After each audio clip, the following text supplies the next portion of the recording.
Day for Bajaj Housing Finance, and from one Bajaj company to another, we'll go across to Parikshit now, who's in conversation with Rakesh Sharma, the Executive Director of Bajaj Auto, following the new Triumph motorcycle launch. Parikshit, over to you. Yes, Bajaj Auto has decided to excite the market ahead of the festive season with new Triumph motorcycles. They'll have 3 Triumph motorcycles in their stable right now, and behind me is the new Speed 400, which has been launched at an ex-showroom price of 2,40,000 rupees. And you also have a new starting level Triumph motorcycle, the T400, which starts at 2,17,000 ex-showroom. What's the strategy behind these new motorcycles? Joining us right now is Mr. Rakesh Sharma, Executive Director of Bajaj Auto. Mr. Sharma, thank you very much for joining us. A new price point, a new starting point to make the bike more accessible to a larger number of people who want to rise up or upgrade to a premium motorcycle. What's the larger strategy behind launching these 2 new variants?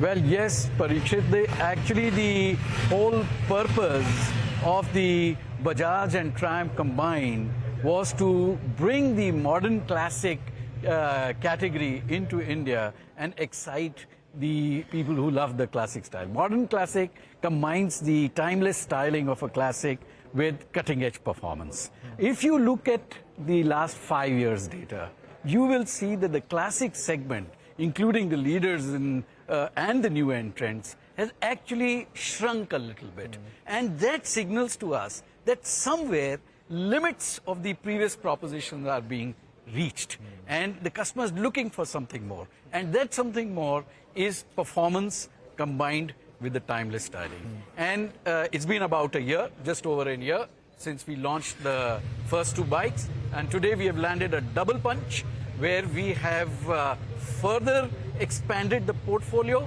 to recognize different riding requirements of customers. There is one which wants the more dynamic performance, and for that person, the Speed 400 has been upgraded at 2,40,000.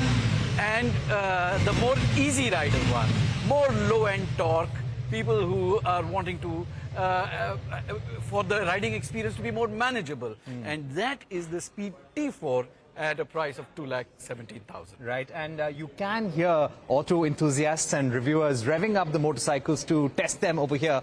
Mr. Sharma, what I'd like to ask you, give us a sense of how these motorcycles have done for you as of now, since the last 1 year, and how do you expect these new motorcycles to add to the Triumph volumes?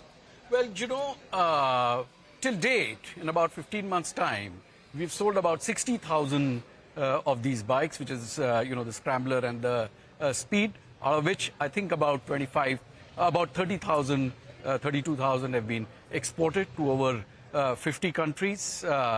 Almost 20,000 have been retailed internationally. And there has been excellent reception of these bikes. They've won awards in UK and all. They're doing extremely well in places like Brazil, US and UK. And we are very, very hopeful of that momentum continuing internationally. In India, we are, for the last couple of months, striking a rate of over 3,000, 3,300 units per month through our 100, 110 stores. And that is putting us at a #2 spot already in the classic segment. We are beating numbers which some of the newer entrants have taken 5 years to reach within 1 year. So that signals, again, a very, very good acceptance of these bikes. And as the footprint increases, we hope with these 2, we will at least increase the business by 50% in India.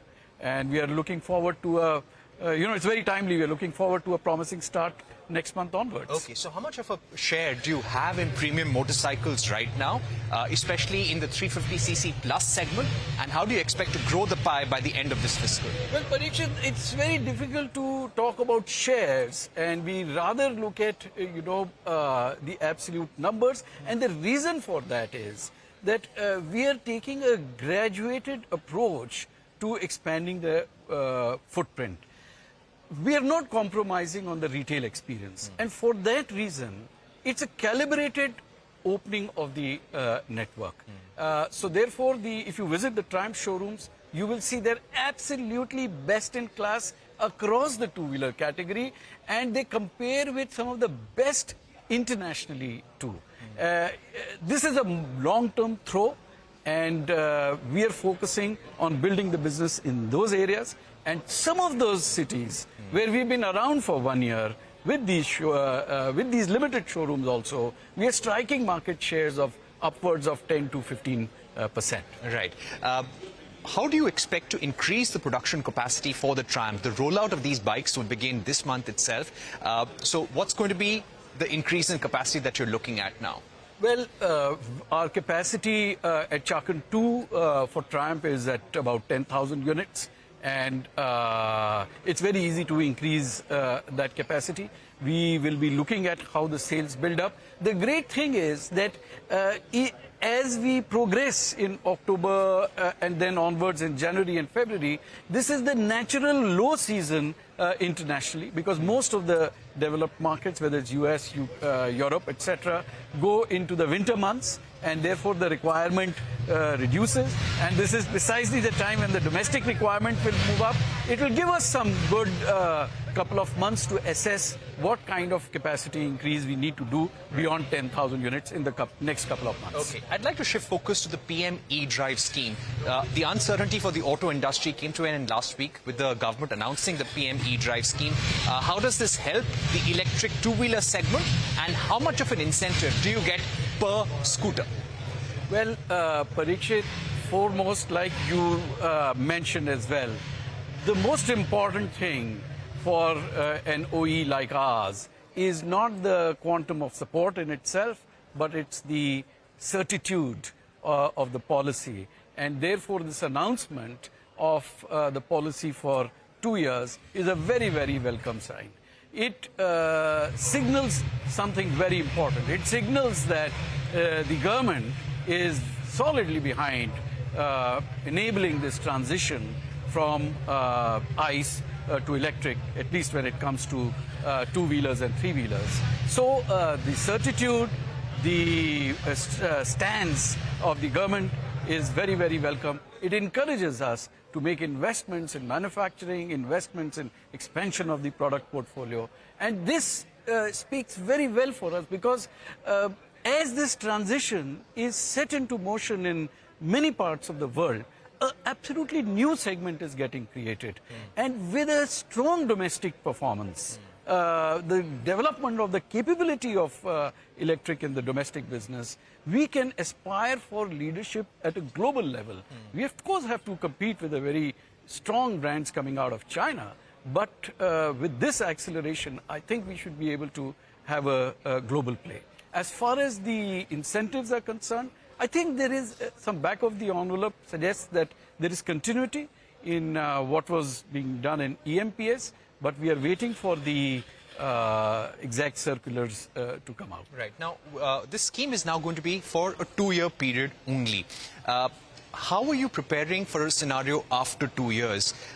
Would you hope and would you urge the government to consider continuing incentives till 2030, or you feel that Bajaj Auto will be ready for a zero subsidy scenario in 2 years? See, at a philosophical level, I would say that a subsidy distorts investment and purchase decisions. And while it's great that the government of India has created this bridge so that, you know, these times when the input costs, particularly the cell costs, particularly in the last few years, were very high, in that period, the transition has been set into motion. I think more structural incentives which channel the flow of investment and effort, like PLI, are of far greater importance. So we would certainly advocate the continuation of structural plays like the PLI. The subsidy, we know, is, you know, an outcome of a lot of things, of, you know, balancing the budget, etc. And that's why I said it's good that it's been extended to 2 years. But we, right from the beginning, our approach has been that with or without subsidy, We have to succeed in this business. Right. So all our investments, all our calibrated opening up of the network and building up of the supply chain, the local supply chain, is with that thought process in mind, that we have to take care of all the stakeholders, calibrate the growth, so that with or without the subsidy, we have a strong play. Tell us about the Chetak ramp-up plan in terms of sales. You have been among the top 3 players in the EV segment. Where do things stand as of now in the month of September? How do you think Bajaj Auto will end this month? Because there is intense competition among the top 3 players. Yeah.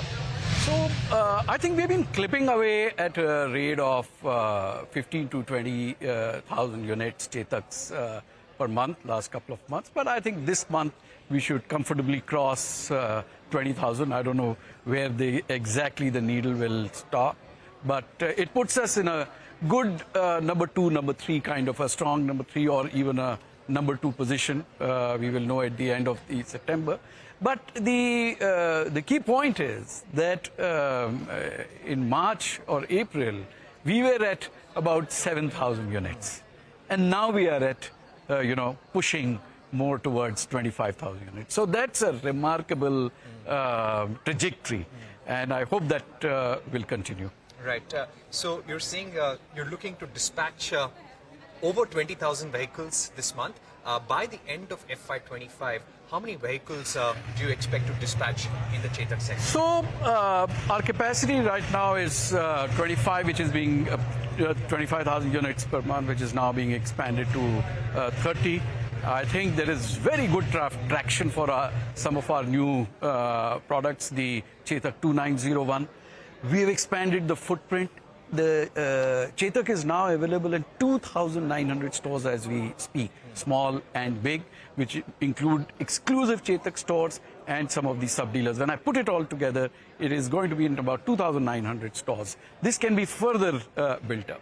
And we are getting very strong signals that there is a case for a capacity expansion. And we will be moving up the capacity to, 35, 40,000 units, let's say by end of Q4. Yeah. And more Okay, yes, that was the management of Bajaj Auto. Surely a lot of positive commentary coming in on that front as well, in terms of the new launches as well as Chetak. They're expecting 20,000 units maybe one could see coming in for Chetak in this month itself. And Triumph, obviously, in some cities, they managed to see a market share of 10 to 15% in some areas. So interesting to watch out for these new launches, a mix of modern versus classic. So keeping an eye on that. Bajaj Auto, as of now, trading near the day's highest point, uptick of 2%. But on that note, we're going to slip into a very short break. Don't go anywhere. More updates on the national front. What's happening there after this short break.